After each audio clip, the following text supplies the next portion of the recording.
കോൺഗ്രസ് പ്രതിനിധി ബി റജിയിലേക്കാണ്. റജി, നമ്മൾ വെൽഫെയർ പാർട്ടിയെക്കുറിച്ചാണ് സംസാരിക്കുന്നത്. വെൽഫെയർ പാർട്ടിയുമായി ഒരു സഖ്യവുമില്ല എന്ന് അങ്ങ് പറഞ്ഞു വെക്കുകയാണ്. പക്ഷേ കഴിഞ്ഞ തദ്ദേശ തെരഞ്ഞെടുപ്പിൽ വെൽഫെയർ പാർട്ടിയെ മുഖ്യധാര രാഷ്ട്രീയത്തിലേക്ക് കൊണ്ടുവരാൻ UDF, പ്രത്യേകിച്ച് മുസ്ലിം ലീഗിൻ്റെ ഭാഗത്തു നിന്നും വലിയ നീക്കങ്ങളാണ് ഉണ്ടായത്. ഒട്ടേറെ സ്ഥാനാർത്ഥികൾ അതനുസരിച്ച് മത്സരിക്കുന്ന സാഹചര്യവും ഉണ്ടായി. നമുക്കറിയാം, പൊതുവെ കുറേ കാലം മുമ്പ്, അടുത്ത കാലം വരെ മുസ്ലിം ലീഗ് ഈ ജമാഅത്തെ ഇസ്ലാമിയുമായി വലിയൊരു അകലം പാലിച്ചിരുന്നു.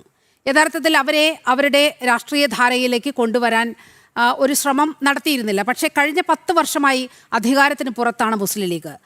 ഏത് വിധേനയും അധികാരത്തിൽ എത്തുക എന്നത് ലീഗിൻ്റെ ഒരു പ്രഖ്യാപിത നിലപാടാണ്. അതിനു മുന്നോടിയായി തദ്ദേശ തെരഞ്ഞെടുപ്പിൽ തന്നെ വലിയൊരു കളം അതിനുവേണ്ടി ഒരുങ്ങുന്നുണ്ടായിരുന്നു. നമ്മൾ ചില ചിത്രങ്ങൾ കാണിക്കാം. ആ ചിത്രങ്ങൾ വെൽഫെയർ പാർട്ടി സ്ഥാനാർത്ഥികൾ UDFൻ്റെ കുടക്കീഴിൽ അണിനിരന്ന ദൃശ്യങ്ങളാണ്. ഈ കൊണ്ടോട്ടി, അതുപോലെ ആ ചിത്രങ്ങളിൽ കാണാം, ഇവരെല്ലാം വെൽഫെയർ പാർട്ടിയുടെ സ്ഥാനാർത്ഥികളായിരുന്നു. അത് UDFൻ്റെ കുടക്കീഴിലാണ് ഒരുമിച്ചത്. അപ്പോൾ ജമാഅത്തെ ഇസ്ലാമി പൊതുവെ മുഖ്യധാര രാഷ്ട്രീയത്തിലേക്ക് കടന്നു വരുന്ന ആ ഒരു കാഴ്ചയാണ് തദ്ദേശ തെരഞ്ഞെടുപ്പിൽ കണ്ടത്. ഇപ്പോൾ നിയമസഭാ തെരഞ്ഞെടുപ്പിലേക്ക് വരുമ്പോൾ അത് കുറച്ചുകൂടി പൂർണ്ണമാവുകയാണ്. അവരെ ഒരു മുഖ്യധാര രാഷ്ട്രീയ പാർട്ടിയായി അംഗീകരിക്കുന്ന നിലപാടിലേക്ക് UDF, പ്രത്യേകിച്ച് മുസ്ലിം ലീഗും കോൺഗ്രസും ഒക്കെ എത്തുകയാണ്. ഇവർ ഉയർത്തുന്ന രാഷ്ട്രീയം, ജമാഅത്തെ ഇസ്ലാമിയുടെ രാഷ്ട്രീയം, അവർ ഒരു തരത്തിലും അതിൽ വെള്ളം ചേർത്തിട്ടുമില്ല. എങ്ങനെയാണ് ഇത്തരത്തിലൊരു കക്ഷിയെ നിങ്ങൾക്ക് കൂടെ കൂട്ടാനാവുന്നത്? നീലിമ, അതിന് വ്യക്തമായ ഒരു മറുപടി നൽകാനുണ്ട്. കാരണം ഇന്ത്യ മഹാരാജ്യത്തിന് സ്വാതന്ത്ര്യം നേടിക്കൊടുത്ത, അതിന് നേതൃത്വം നൽകിയ പാർട്ടിയാണ് ഇൻ്റർനാഷണൽ കോൺഗ്രസ്. ഇൻ്റർനാഷണൽ കോൺഗ്രസിൻ്റെ പ്രഖ്യാപിത ലക്ഷ്യം മതനിരപേക്ഷ ഭാരതം, ബഹുസ്വരതയിൽ അധിഷ്ഠിതമായ ഒരു ഭാരതം, ജനാധിപത്യം പുലരുന്ന ഒരു ഭാരതം സൃഷ്ടിക്കുന്നതിന് വേണ്ടിയാണ്. ആ ജനാധിപത്യ ശക്തിയിൽ, ആ ജനാധിപത്യത്തിന് നേതൃത്വം കൊടുക്കുന്ന, ആ മതനിരപേക്ഷതയ്ക്ക് നേതൃത്വം കൊടുക്കുന്ന UDF മുന്നണിയിലേക്ക് അതിൻ്റെ ആ ആദർശങ്ങൾ ഉൾക്കൊണ്ടുകൊണ്ട് ചില പാർട്ടികൾ അൺകണ്ടീഷണലായി വോട്ട് നൽകുവാൻ മുന്നോട്ട് വരുന്നു. 2019 വരെ വെൽഫെയർ പാർട്ടി CPM-നായിരുന്നു അല്ലെങ്കിൽ LDF-നായിരുന്നു പിന്തുണ നൽകിക്കൊണ്ടിരുന്നത്. ഇവിടെ UDF മുന്നണിക്ക് അൺകണ്ടീഷണലായി പിന്തുണ നൽകാം എന്ന് പറയുന്നു. കോൺഗ്രസിനെ സംബന്ധിച്ച് അല്ലെങ്കിൽ UDF-നെ സംബന്ധിച്ച് അത് ഭൂരിപക്ഷ വർഗീയതയ്ക്കും എതിരാണ്, ന്യൂനപക്ഷ വർഗീയതയ്ക്കും എതിരാണ്. വർഗീയ ശക്തികളുടെ വോട്ട് തങ്ങൾക്ക് ആവശ്യമില്ല എന്ന് അതിൻ്റെ നേതാക്കൾ പല കാലഘട്ടങ്ങളിൽ സുവ്യക്തമാക്കിയിട്ടുണ്ട് കേരള സമൂഹത്തിന് മുമ്പാകെ. UDF-ന് കോൺഗ്രസ് നേതൃത്വം നൽകുന്ന മുന്നണിക്ക് എല്ലാ ജനവിഭാഗങ്ങളെയും ഉൾക്കൊള്ളുന്ന ഇൻക്ലൂസീവായിട്ടുള്ള ഒരു മതനിരപേക്ഷ ഭാരതം ജമാഅത്തെ ഇസ്ലാമിയുടെ വോട്ട് വേണമെന്ന് തന്നെയാണ് VD സതീശൻ പറഞ്ഞിട്ടുള്ളത്. ജമാഅത്തെ ഇസ്ലാമി വർഗീയ പാർട്ടിയല്ല എന്നുള്ളൊരു കാഴ്ചപ്പാടിലേക്ക് കോൺഗ്രസ് എത്തിയോ? നോക്കൂ, ജനാധിപത്യ വിശ്വാസികൾ കോൺഗ്രസിൻ്റെ അല്ലെങ്കിൽ UDF-ൻ്റെ ആദർശത്തിൽ അതിൽ ആകൃഷ്ടരായിക്കൊണ്ട്, അതായത് 2019 വരെ LDF-ന് പിന്തുണ നൽകിക്കൊണ്ട് വർഷങ്ങളായിട്ട്, എത്രയോ കാലങ്ങളായി, 96 മുതൽ നമ്മൾ ആ ചരിത്രം നോക്കിയാൽ നമുക്ക് അറിയാൻ കഴിയും, LDF-നൊപ്പം നിന്ന ഒരു കക്ഷി അല്ലെങ്കിൽ അവരുടെ അണികൾ UDF-നൊപ്പം ചേർന്നുകൊണ്ട് ഈ ഇന്ത്യ മഹാരാജ്യത്ത് BJP-യെ ചെറുക്കുന്ന അല്ലെങ്കിൽ വർഗീയ ശക്തികളെ... അതിൽ ഒരു വ്യത്യാസമുണ്ട്. കാരണം അത് LDF-നൊപ്പം മാത്രമല്ല ജമാഅത്തെ ഇസ്ലാമി നിലകൊണ്ടിട്ടുള്ളത്. കാലാകാലങ്ങളായി ജമാഅത്തെ ഇസ്ലാമിയുടെ മധുരം നുകരാത്ത ഒരു രാഷ്ട്രീയ പാർട്ടി കേരളത്തിലുണ്ടെങ്കിൽ അത് BJP മാത്രമാണ് എന്ന് കഴിഞ്ഞ ദിവസമാണ് കേരള അമീർ പ്രഖ്യാപിച്ചത്. അപ്പോൾ തരാതരം പോലെ ജമാഅത്തെ ഇസ്ലാമിയെയും ഈ വെൽഫെയർ പാർട്ടിയെയും ഒക്കെ തരാതരം തെരഞ്ഞെടുപ്പിന് ഉപയോഗിക്കുന്നത് LDF മാത്രമല്ല, നിങ്ങളും ഉപയോഗിച്ചിട്ടുണ്ട്. അതിനൊരു പ്രത്യേക കാലയളവൊന്നുമില്ല. ഇപ്പോൾ തന്നെ സഖ്യങ്ങൾ പലത് എന്തൊക്കെ പറയുമെങ്കിലും ചില മണ്ഡലങ്ങളിൽ അങ്ങോട്ടും ഇങ്ങോട്ടൊക്കെ മാറി മറിഞ്ഞും ഈ പിന്തുണ കിട്ടുന്നുണ്ട്.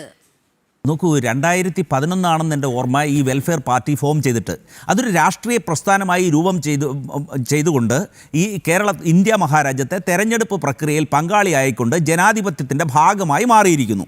ആ ഒരു ഇന്ത്യ ഒരു മഹത്തായ ജനാധിപത്യ രാജ്യമായി നിലകൊള്ളുമ്പോൾ ജനാധിപത്യ പ്രക്രിയയിൽ പങ്കാളിയായിക്കൊണ്ട് അവരുടെ മറ്റ് സിദ്ധാന്തങ്ങൾ എന്തെങ്കിലും ഉണ്ടെങ്കിൽ അതെല്ലാം ഒഴിവാക്കിക്കൊണ്ട് ജനാധിപത്യ പ്രക്രിയയിൽ പങ്കാളിയാകാൻ മുന്നോട്ട് വരുമ്പോൾ അവരൊരു തരത്തിലും ഒഴിവാക്കിയിട്ടില്ല. അവരുടെ ഒരു ജമാഅത്തെ ഇസ്ലാമിയുടെ വലിയൊരു നേതാവിൻ്റെ പുസ്തകം കഴിഞ്ഞ ദിവസം ഇറങ്ങിയിട്ടുണ്ട്. നമ്മൾ ആ വാർത്ത നൽകിയതാണ്. മതരാഷ്ട്രം തന്നെയാണ് അവരുടെ ലക്ഷ്യം. അതിൽ നിന്ന് ഒരു പുറകോട്ട് പോകലുമില്ല. ഇവിടെ മതേതരത്വം, ജനാധിപത്യം എന്നൊക്കെ പറയുന്നത് ഒരു സാമൂഹിക വിപത്താണ്, മനോരോഗമാണ് എന്നാണ് ജമാഅത്തെ ഇസ്ലാമി പറഞ്ഞു വെക്കുന്നത്. അപ്പോൾ എവിടെയാണ് ജമാഅത്തെ ഇസ്ലാമിയുടെ നയത്തിലൊരു മാറ്റം വന്നിട്ടുള്ളത്? കേരള അമീർ പോലും പറയുന്നുണ്ട് അങ്ങനെ ഒരു മാറ്റം ഞങ്ങളുടെ നിലപാടിൽ ഉണ്ടായിട്ടില്ല. ജമാഅത്തെ ഇസ്ലാമിയുടെ ഭരണഘടന പോലും മാറ്റിയിട്ടില്ല. പിന്നെ നിങ്ങൾ എങ്ങനെയാണ് ഈ ജമാഅത്തെ ഇസ്ലാമിയെ വെള്ളപൂശാൻ പറ്റുന്നത്? നീലിമ, ഒരു കാര്യം അങ്ങ് മനസ്സിലാക്കുക. ഈ കേന്ദ്ര ഇലക്ഷൻ കമ്മീഷനിൽ ഒരു പൊളിറ്റിക്കൽ പാർട്ടി രജിസ്റ്റർ ചെയ്യണമെങ്കിൽ അവർ ഇന്ത്യൻ ഭരണഘടനയോട് നിർവ്യാജമായ അങ്ങേയറ്റത്തെ കൂറും വിശ്വസ്തതയും പുലർത്തണം. ജനാധിപത്യത്തിൽ വിശ്വസിക്കണം, നമ്മുടെ മതേതരത്വത്തിൽ വിശ്വസിക്കണം. കുറേ കണ്ടീഷൻസ് ഉണ്ട്. ആ കണ്ടീഷൻസ് പാലിക്കുന്നു എങ്കിൽ മാത്രമാണ് ഒരു രജിസ്റ്റർ ചെയ്ത ഒരു പൊളിറ്റിക്കൽ പാർട്ടിയായി അവർക്ക് ഇന്ത്യ മഹാരാജ്യത്ത് പ്രവർത്തിക്കാൻ കഴിയുക. അപ്പോൾ അവർക്കെതിരെയുള്ള ആരോപണങ്ങളൊക്കെ ആ ഘട്ടത്തിൽ അടിസ്ഥാനരഹിതമായി മാറുന്നു, അല്ലെങ്കിൽ അത് ദുർബലമാകുന്നു. അപ്പോൾ ജനാധിപത്യ പ്രക്രിയയുടെ ഭാഗമായി ഒരു രാഷ്ട്രീയ പ്രസ്ഥാനം ചേരുമ്പോൾ അവർ ഏതെങ്കിലും ഒരു മുന്നണിക്ക് പിന്തുണ കൊടുക്കുമ്പോൾ അതിനെ സ്വീകരിക്കുക എന്നുള്ളത് സ്വാഭാവികമാണ്. അതോടൊപ്പം തന്നെ UDF-ൻ്റെ നേതാക്കൾ സുവ്യക്തമാക്കിയിട്ടുള്ളത് എന്താണ്? ഞങ്ങൾ ഭൂരിപക്ഷ വർഗീയതയ്ക്കുമെതിരാണ്, ഞങ്ങൾ ന്യൂനപക്ഷ വർഗീയതയ്ക്കുമെതിരാണ്, ഒരു തരത്തിലുള്ള വർഗീയതയും ഞങ്ങൾ അംഗീകരിക്കുന്നില്ല. ഇപ്പോഴത്തെ നമ്മുടെ ആവശ്യം എന്താണ്? 10 വർഷമായി തുടരുന്ന ഒരു ദുർഭരണം, അല്ലെങ്കിൽ ഒരു മുരടിപ്പ്, ജനങ്ങൾക്കിടയിൽ ഉണ്ടായിട്ടുള്ള ഒരു ഭരണവിരുദ്ധ വികാരം, അതിൻ്റെ അടിസ്ഥാനത്തിൽ ഒരു മാറ്റം, ഒരു പുരോഗതിക്ക് വേണ്ടി നമ്മുടെ സംസ്ഥാനത്തെ സജ്ജമാക്കുന്നതിന് വേണ്ടിയുള്ള ഒരു വലിയ പോരാട്ടത്തിലാണ് ഇപ്പോഴുള്ളത്. അപ്പോൾ അവിടെ ഈ ഭരണവിരുദ്ധ വികാരത്തിൻ്റെ ഭാഗമായി വരുന്ന വോട്ടുകളെ സമാഹരിക്കുകയാണ് ഇപ്പോൾ ഏറ്റവും പ്രധാനം.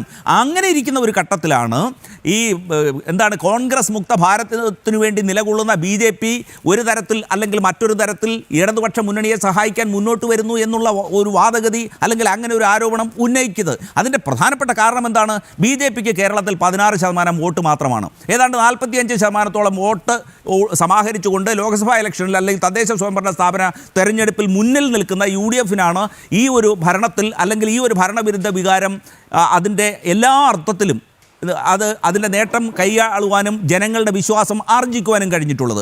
ആ ഒരു സാഹചര്യത്തെ ഏതെങ്കിലും തരത്തിൽ ദുർബലപ്പെടുത്തുന്നതിന് വേണ്ടിയാണ് ഈ ഡീലിൻ്റെയും, അല്ലെങ്കിൽ BJP ഈ തരത്തിൽ ഇടതുപക്ഷവുമായി ചില മണ്ഡലങ്ങളിൽ അന്തർധാര ഉണ്ട് എന്നുള്ള ആരോപണങ്ങളും ഒക്കെ വരുന്നത്. പക്ഷേ ഇവിടെ പ്രധാനമായിട്ട് നമ്മൾ മനസ്സിലാക്കേണ്ടത് ഒരു ജനാധിപത്യ അങ്ങനെ നിങ്ങൾ BJP-യെ ചെറുതായി കാണുകയാണ്. ഈ 16% വോട്ടൊക്കെയുള്ളൂ എന്ന് പറഞ്ഞ് ചെറുതായി കാണുകയാണ്.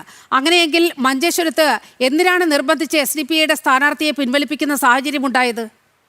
നോക്കൂ, മഞ്ചേശ്വരത്തെ കാര്യം നമ്മൾ പ്രത്യേകമായിട്ട് എടുത്താൽ, ബഹുമാന്യനായ മുസ്ലിം ലീഗിൻ്റെ നേതാവ് അദ്ദേഹം പാണക്കാട് സയ്യിദ് തങ്ങൾ അദ്ദേഹം പറഞ്ഞത് എന്താണ്? ജനാധിപത്യ പ്രക്രിയയിൽ മതനിരപേക്ഷ വോട്ടുകൾ ഭിന്നിപ്പിക്കരുത്. മതനിരപേക്ഷതയ്ക്ക് അനുകൂലമായിട്ട് എല്ലാവരുടെയും ഒരു വോട്ട് SDPI എന്ന് പറയുന്നത് മതനിരപേക്ഷ വോട്ടുകൾ പ്രദാനം ചെയ്യുന്ന ഒരു ഏജൻസിയാണോ? അദ്ദേഹം ഏതെങ്കിലും SDPI മതനിരപേക്ഷ പാർട്ടിയാണോ? ഒന്ന് പറയൂ. നോക്കൂ, പാണക്കാട് സയ്യിദ് സാദിഖ് അലി ശിഹാബ് തങ്ങൾ അങ്ങനെ ഏതെങ്കിലും ഒരു പാർട്ടിയുടെ പേര് പരാമർശിക്കുന്നില്ല. മുസ്ലിം ലീഗ് മതനിരപേക്ഷ പാർട്ടിയാണ്. തീർച്ചയായിട്ടും മുസ്ലിം ലീഗ് അങ്ങേയറ്റത്തെ മതനിരപേക്ഷ പാർട്ടിയാണ്, ഒരു സംശയമില്ല കാര്യത്തിൽ. ഇപ്പോൾ തന്നെ മുസ്ലിം ലീഗിന്റെ നേതാവ് KM ഷാജി പറഞ്ഞ വാക്കുകൾ ഒരുപാട് തവണ ചർച്ച ചെയ്തതാണ്. അതുകൊണ്ടാണ് ഞാനത് വീണ്ടും വീണ്ടും കേൾപ്പിക്കാത്തത്. മതം തന്നെയാണ് പ്രശ്നം. കഴിഞ്ഞ 10 വർഷമായി മുസ്ലിം സമുദായത്തിന് അധികാരമില്ലാത്തത് കൊണ്ട് അവകാശങ്ങൾ നിഷിദ്ധമാക്കപ്പെട്ടു. ആ അവകാശങ്ങൾ തിരിച്ചു പിടിക്കാൻ വേണ്ടി മുസ്ലിം ലീഗ് അധികാരത്തിൽ വരാൻ വേണ്ടിയാണ് ഈ പോരാട്ടം. അവിടെയും ഫോക്കസ് ചെയ്യുന്നത് മതമാണ്. നോക്കൂ, ഈ മുസ്ലിം ലീഗ് അധികാരത്തിൽ വരാൻ വേണ്ടി ശ്രമിക്കുന്നു എന്ന് പറയുന്ന UDF എന്ന് പറയുന്ന ഒരു 10 കക്ഷികൾ അടങ്ങിയ ഒരു സംവിധാനത്തിൻ്റെ ഭാഗമാണ്. ആ 10 കക്ഷികൾ ചേരുന്ന UDF ആണ് ഇപ്പോൾ ജനങ്ങൾക്ക് മുമ്പാകെ തെരഞ്ഞെടുപ്പ് രംഗത്തുള്ളത്. അപ്പോൾ അതിൽ ഏതെങ്കിലും ഒരു പൊളിറ്റിക്കൽ പാർട്ടിയുടെ ആദർശം അല്ല. പിന്നെ KM ഷാജിയുടെ പ്രസംഗത്തിൽ വെറുമൊരു പാർട്ടിയല്ല. KM ഷാജി പറഞ്ഞ വാക്കുകളെ ഇതുവരെ നിങ്ങൾ ആരും തള്ളി പറഞ്ഞിട്ടില്ല. മതം തന്നെയാണ് പ്രശ്നം എന്ന് ഷാജി പറഞ്ഞിട്ടുണ്ടല്ലോ. അദ്ദേഹത്തിന്റെ 1.5 മണിക്കൂറുള്ള ഒരു പ്രസംഗത്തിൽ നിന്ന് ചില ഭാഗങ്ങൾ അടർത്തി മാറ്റി അത് മറ്റൊരു സന്ദർഭത്തിൽ പ്രയോഗിക്കുകയാണ്. വളരെ കൃത്യമായി KM ഷാജി പറഞ്ഞതാണ്. ഞാൻ അങ്ങയെ കേൾപ്പിക്കാം. നമ്മുടെ കയ്യിൽ ആ ബൈറ്റ് ഉണ്ട്.